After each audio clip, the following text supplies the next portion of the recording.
Liverpool go top of the league, Man City lose, Arsenal lose. There are plenty of people in the Premier League putting up some surprising results, not least Nottingham Forest. We can talk about them another time on a whole other channel. But welcome back to Laurence McKenna channel on LFC, where we're going to be talking about Liverpool's 2-1 win over Brighton and a very satisfying comeback after an extremely, frankly, dissatisfying introduction to the weekend for us. We looked very off it. There were multiple times where I was saying I felt that Trent looked really off the pace. I really felt like the front line looked disjointed and the midfield was passed through multiple times. Obviously, some of those will be tactical instructions that Slot is handing out to his guys pre-match and preparing them with.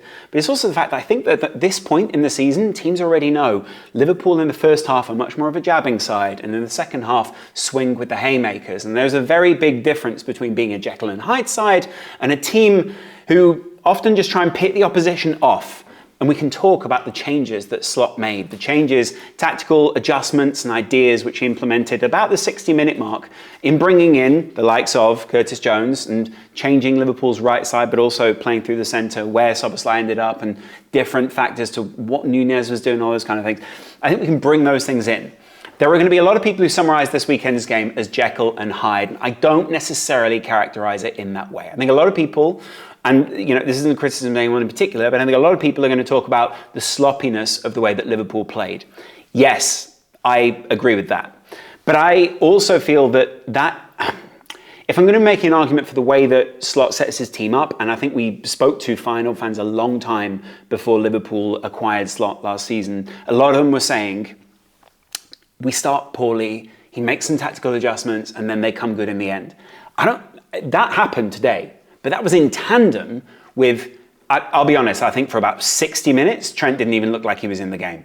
Konate had way too much to do. It left Konate on an island alongside Van Dijk, and then Tsimikas was pulled over. It led, I think, very directly to their goal and made a big imprint on the way that we wanted to play them, because suddenly there was a fear in that back line. There was a worry that the midfield was just being completely bypassed. People acknowledge this central midfield for Liverpool, the combative elements of McAllister, Gravenberch, and then just immediately ahead of that, the energy of Szoboszlai. That's difficult. But if you bypass that and go wide, which is arguably where we want to push them anyway, Liverpool have to have people who are ready to battle in the width. Tsimikas had some good one-on-ones, but Trent, he was either vacant in multiple different positions, or they managed to isolate Konate, go between either of the centre-backs that we have, so there was that lovely ball in between, or the centre-back in either of the full-backs, and suddenly Liverpool were all at sea. There was a lot of talk, and it frustrated me a little bit about this, is this the old Klopp way of playing? Clearly it wasn't the old Klopp way of playing. It was just that Brighton had found very simple ways of breaking down Liverpool's backline, probably small tactical observations that they picked off in midweek, just about the way that Slot wanted to play, and frankly the first 10, 11 games of his tenure have also given people a decent blueprint as to where Liverpool want to go. But I also think that you can say the flip side of that, right? Liverpool overall at Anfield have had 2 games now where they've started pretty badly, and we just weren't allowed back into that Forest game. We were allowed back into this Brighton game because Brighton got more and more exhausted, and essentially it felt like a reprieve. Yes, there were 2 really great quality goals, and yes, Liverpool probably should have scored before that through Darwin Nunez, or I think probably just through that Darwin Nunez chance, right? But overall, the frustration for me comes from the fact that for a whole half, Liverpool didn't really look in it. And there were multiple times where it looked as if Brighton were more of the home side. They looked way more at home and way more at ease with the way that they were playing. Possibly because if you think about the way that Liverpool are playing right now, we allow people into those games to do that. And there's a bit more of a balance. Also, I think the evaluation of Liverpool at the moment, frustratingly, is that we are letting people play, when the reality is someone like Slot wants the opposition to play onto us. We bring them onto us and then we counter-attack on them. Brighton, the balance just didn't allow Liverpool to do that. And also, they're really great wingers. The width that then got sucked inside, depending on which side they're attacking on, worked really well against Liverpool's backline. Konate at the moment, especially in this game, is a standout performer for me. Every match, people seem to see the quality that he brings to our backline, the aggression. I think playing under Klopp and then playing under a slightly calmer system suddenly transforms you into a player that, you don't worry about players coming at you. You don't worry about players coming this angle, that angle. And essentially now, I think they're much more of an equal partnership than they were before. Van Dijk took out 2 of his other players. I know Simi was just on the floor for a couple of seconds, but he possibly looked sort of dazed for that time. I actually think he had a pretty good game after he got knocked out, so maybe there's some form of Hollywood movie in that. But the other side of it was, when he stood on Konate's hand, I suddenly thought, oh, this is real trouble. Who is it we're bringing on? I know we have good backups, but Konate's probably my favourite player in the team this season. We're bringing on someone like Gomez, or we're bringing on someone like Quansah. Those are our other two options here, and we brought on Gomez. It was kind of a callback to the old days. He came on, he looked extremely strong, the leadership qualities were there, his attacking qualities were there. It felt like this was maybe the first game that he scores in, but no. And I would say my overall observation of the backline was, we are missing Alisson. I think we do miss Alisson broadly. There is there's a quality to Alisson which seems to keep that backline calm. I'm not saying Kelleher's therefore not a good man to have in that backline, but I certainly think he's the kind of goalkeeper who works really well as Liverpool backup right now, but we just need someone that we're putting all of our weight behind. And on the other side of that, I think Robbo, you're realising, not only in the games that Robertson is playing, but also in the games where he's not playing, it was a tandem of Van Dijk and Robertson on that side, and there was obviously allowed Van Dijk to be supportive more this way. Now, Liverpool are getting moved around in the back line because they worry about the support that Tsimikas needs, and they worry about the support that someone like Trent or whoever else is in that right back, but mostly Trent, needs out on the field. On the flip side of that, I also think that you worry about the back line when our double pivot gets sucked into a battle.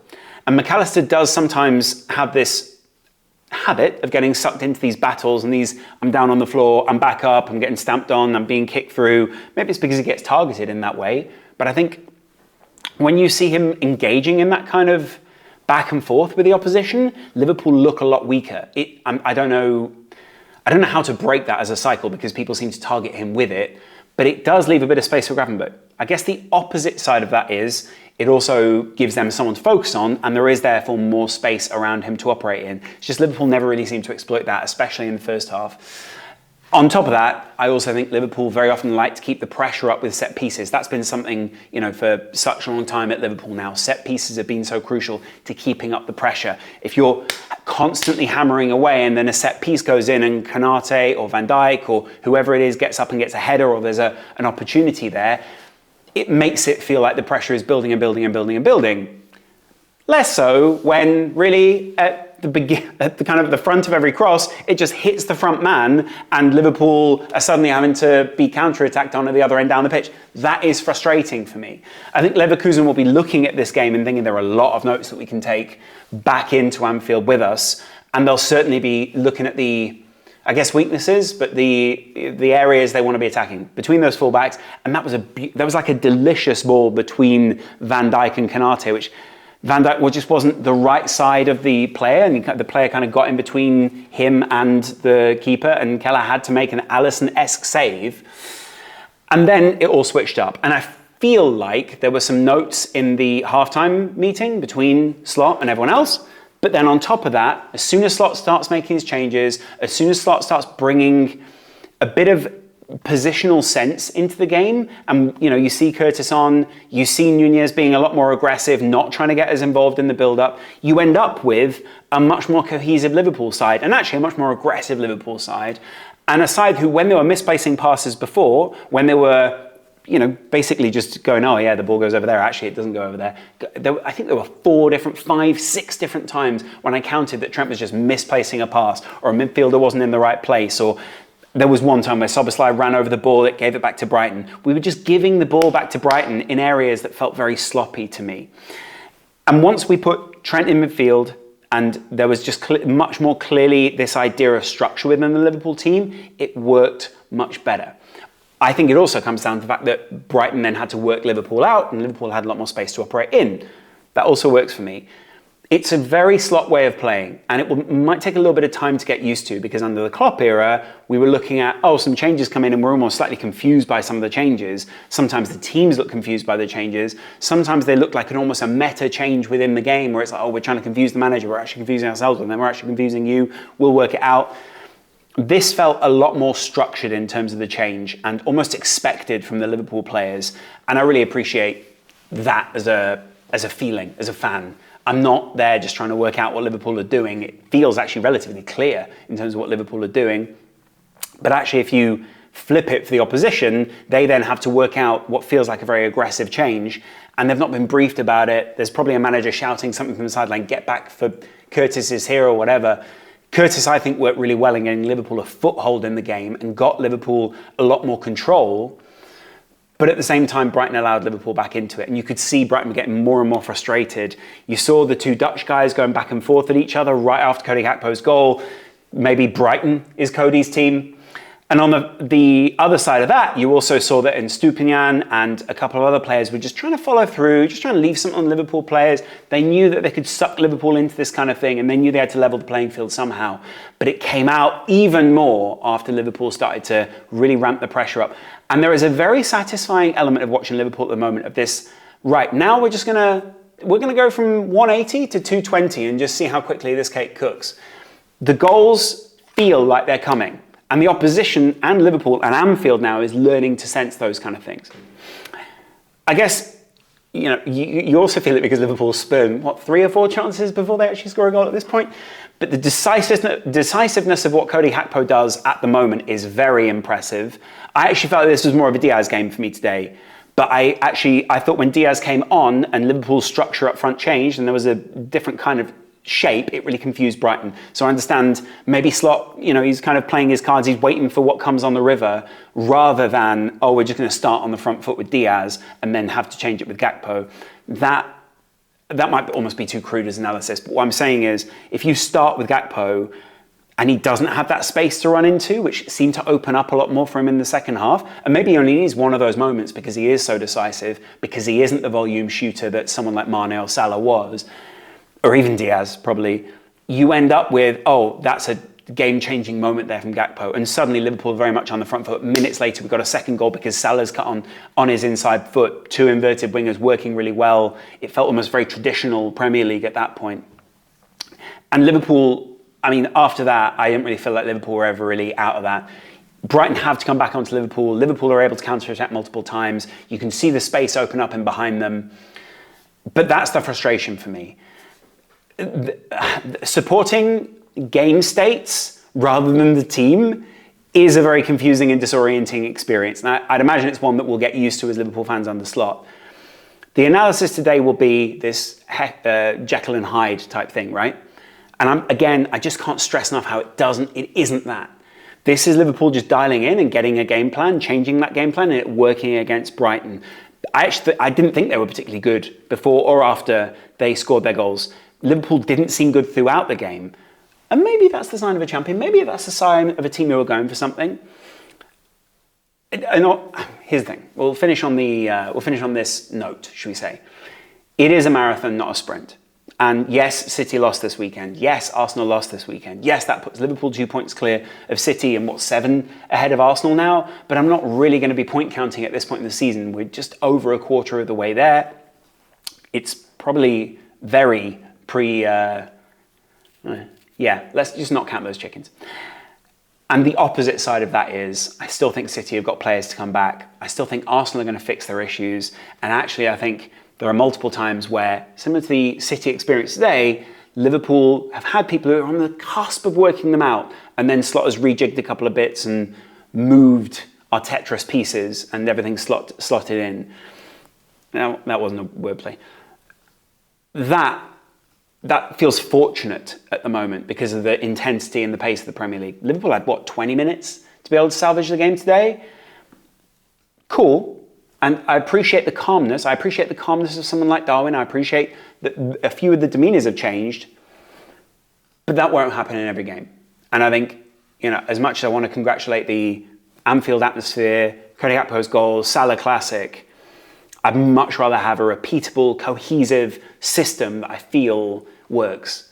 And my real concern is with Jota out until post-international break, with Chiesa not playing until post-international break, with possibly now Konate out with whatever's happened to his hand, and multiple different positions. Like, we really just need Jota, someone in that front line to be back. Yes, we're doing this nice false 90 type thing where Szoboszlai plays a little further down and Darwin drops a little bit deeper, confuses the opposition, maybe pulls them out a little bit, works quite nicely. But once teams work that out, we don't have someone else to come in and really shift that outside of Diaz or Gakpo. And through the middle, we do still need those goals. I'm not saying, these aren't effective ways of scoring goals. I'm not saying that this isn't a cohesive team that can constantly, be morphing in front of an opposition. But there's only so many morphs you can do. There's only so many times that can happen until you come up against a real quality side. Leverkusen, City, all these, there are some big teams coming in the next couple of, Real Madrid, to say the least. Those are big tests that I would like a Jota in. Those are big tests that I would like a Konate in. You can't, obviously you can't change the order of the games in which you play, but if you had the choice, do you know what I mean? Anyway, it was a great chat on the Discord today with you guys. I really enjoyed watching the game with you.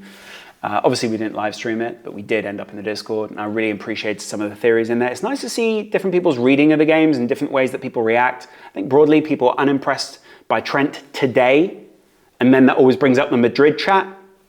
Let's just shelve the Madrid chat for now. I've got a theory in a video coming out on the Madrid cons, pros, whatever you want to put it. I think maybe let's listen to that first.